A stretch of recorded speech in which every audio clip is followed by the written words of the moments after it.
Hey, this is Greg McIntyre with the Elder Law Report. I'm here with attorney Brendan Begley, and we are estate planning and elder law attorneys. And I wanted to talk about my fears. I wanted to talk about why I don't do the things that I need to do. How I let fear and ego get in the way of doing what I need to do. I want to start McIntyre Financial. Yeah. I want to start McIntyre Financial. I want to do a number of things, and I'm slow to pull the trigger. I procrastinate. I keep barking up the wrong trees. I keep calling the same broker dealer to try to figure out the way to set this up and waiting on a callback. That broker dealer is not giving me the attention that I deserve and the time that I deserve. But I keep barking up that tree. I've done it before with bankers trying to get loans. I spent a year with a banker one time trying to get secure financing that I needed. And I barked up that tree, and I was hard-headed about it.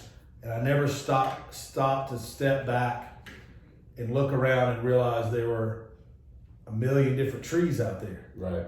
Bankers.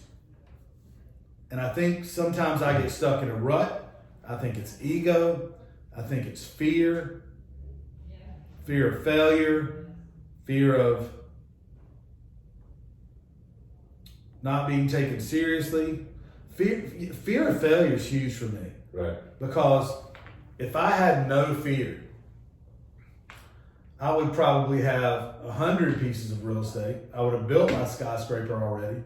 I'd have McIntyre Financial up and running 5 years ago because I would have taken quick, decisive action. I wouldn't have seen the cost that the money I was going to spend as a cost. I would have seen it as an investment. And these are things that I work on all the time in our practice. Right. So the question is, why don't we do the things that we know we should be doing? Why don't we reach the goals, but also take the small steps and do the small things that we know is good for us as people? I'm frustrated because I have not reached my goals. I'm grateful for where I am, okay? But I'm frustrated because I haven't reached my goals. And the same reasons I haven't reached my goals, and I procrastinate, I'm fearful, I let my ego get in the way, I'm too cautious. Some people call it conservative. Mm-hmm. I disagree with that. I call it analysis paralysis. That's what I call it. I think it's fear. Yeah. It's fear-based thinking. Those same exact things are the reasons people do not do estate planning. Yeah, I see it's it all the the time. Exact same thing. Yeah, I see it all the time. I see individuals who, even if they make it through the door, they're still fighting that within themselves. I don't want to tell you what assets I have. Right. Or I want the bare minimum. I want the bare minimum of what I can do. I don't really need, I don't think I want to do a full estate plan to make sure everything's protected and preserved. I want the bare minimum what you can get me. I've had people come in, I want just this, and I want it to be a simple will, and that's it, that's all I need. And in fact, that's not all you need. Right.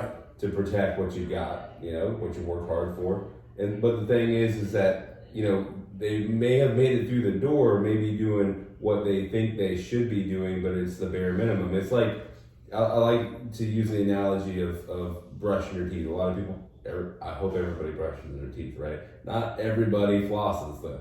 If you look at the stats, it's kind of It's sad. preventative. It's preventative, yeah. You should be flossing, but a lot of people do the bare minimum. They brush top, brush the bottom, and then they're done, right? And so that's the bare minimum that they do. A lot of people don't, floss because they don't see the immediate benefit in doing it. And so it's procrastination. I'm not going to do something until it's an immediate need and I have an immediate benefit. And so a lot of times what we deal with is someone coming through the door who has an immediate need, an emergency, a crisis situation, and is gotten there because of a lack of pre-planning and procrastination. I think some people just simply procrastinate and put it off. I think others are scared to reveal what they have, don't trust others or professionals, or maybe haven't found the right attorney to sit down with and review things. And I think also people see legal estate planning sometimes as a cost, as a negative, instead of an investment, which is a positive. Right. And, anytime someone has that position, I always question, or I tell Brenton or the client, I've said it before, how much does it cost you if you don't invest in the right estate planning and legal protections? How much does it cost to lose everything you have? How much does it cost to lose your house? How much is that worth? How much is your retirement worth? How much are your grandkids' educations worth? Leaving a legacy. So the same reasons that I haven't started McIntyre Financial yet are the same reasons that a lot of people, I think, do not estate plan. That's do right. not engage in estate plan. Yeah, that's right. And I mean, fear in general keeps us from doing a lot of things in life, and really, fear is it can be helpful. It can be a lot of good information in fear when it tells you really good information. So if you listen to it, that's right. If you understand what you're feeling, and so, but fear can be a sword and a shield, right? It can be a good thing and a bad thing, right? So what you want to do is you want to understand, okay, I'm scared of doing this. I have a fear of failure, which I think we can really empathize with. Just being very driven and goal-oriented people, it's having quite a bit of fear of failure, but at the same time, without risk, you don't get any benefit, right? So you have to have some measure of risk, and the more successful you get, a lot of times, whether it's in life, however you measure success, whether that's having family around you, being happy, having a good job, wealth, whatever it is. The more you get, the less you want to risk it. And so you would think that people would plan, right? You think that the fear would tell them, okay, well, you need to plan ahead. But really it works in this weird, counterintuitive and opposite way. It works in a way where you start to have the sense of denial. Start to have the sense of denial that, this won't happen to me. This won't happen to me. I'm not going to die. Yeah. I'm going to have plenty of time at the end to plan. Yeah, and I don't want to figure something out. I don't even want to think about it. I don't even want to think about how life is going to be after my death, or what my life could be leading up to my passing away, or if I'm going to pass away, if I'm going to need long-term care. No matter what the stats say, no matter, if I do have this 70% chance of needing it. I think people's fears are misplaced. Hearing you say that, my thoughts in my head shifted to, man, people should be fearful, but not of taking control, being proactive in planning. People should be fearful of flying by the seat of their pants. Yeah. And a laissez-faire, que sera, sera. What will be attitude. Right. Because when you do that, then the fear is real. Right. The fear is statistical. Right. That 70% of people are going to need, over 65, 70% of seniors are going to need some type of long-term care, in-home assisted living or nursing home care. 70%. That's huge. Yeah. That's over 2/3. That's right.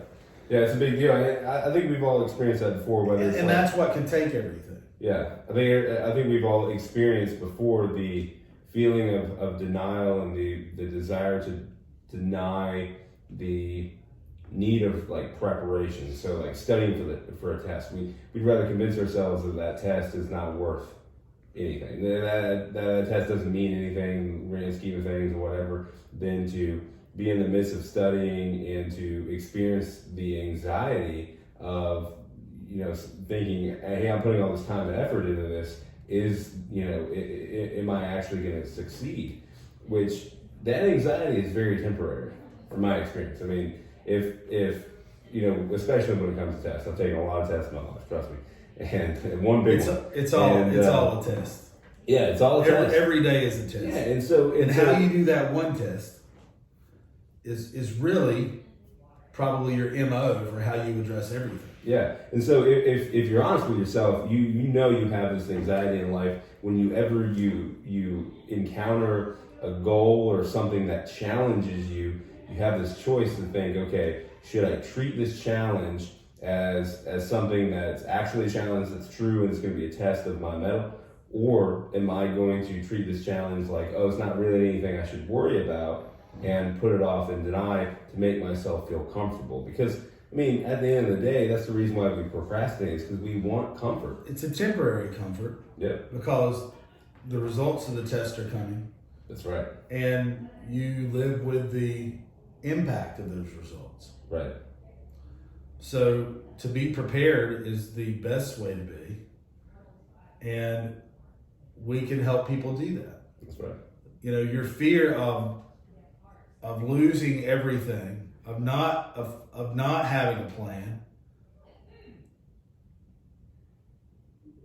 of squandering or allowing to be squandered your hard-earned money and property should outweigh your fear of meeting with an attorney or facing reality. Yeah, and when we talk about peace of mind, we don't just mean that, hey, you have a plan in place, so now you feel good about having a plan and everything's set up and everything's good to go. That's one part of peace of mind. The other part is sitting down and facing that fear and facing that denial and realizing it's not so bad. It's not so bad at all. It's not hard to talk about the fact that we all die, we might need long-term care, that we have a chance of losing our assets, that I have to sit down across the table from an attorney and tell them what I have and develop a plan on how to protect it. It ain't so bad. In fact, for a lot of our clients, it's a very good experience that they end up really enjoying and being grateful that they go through, and they tell us that because they understand the importance of it. Also, they feel that intrinsic sense of relief in having done it. So that relief comes from facing your fear, that's right, conquering that fear, and we can be your guide in helping you do that. That's right. And you'll find that there was nothing to fear. Because, as you said before we started. That's right. The only thing to fear is fear itself.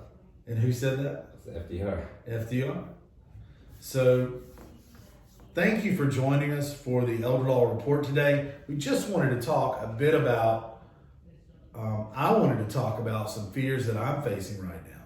I recognize those are problems for me, and they prevent me from growing as quickly as I could and taking the necessary steps to do so.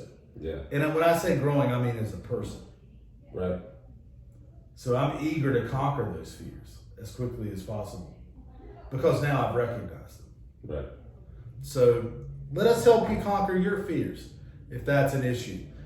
I promise I'm pretty easy to talk to. Mr. Begley is too.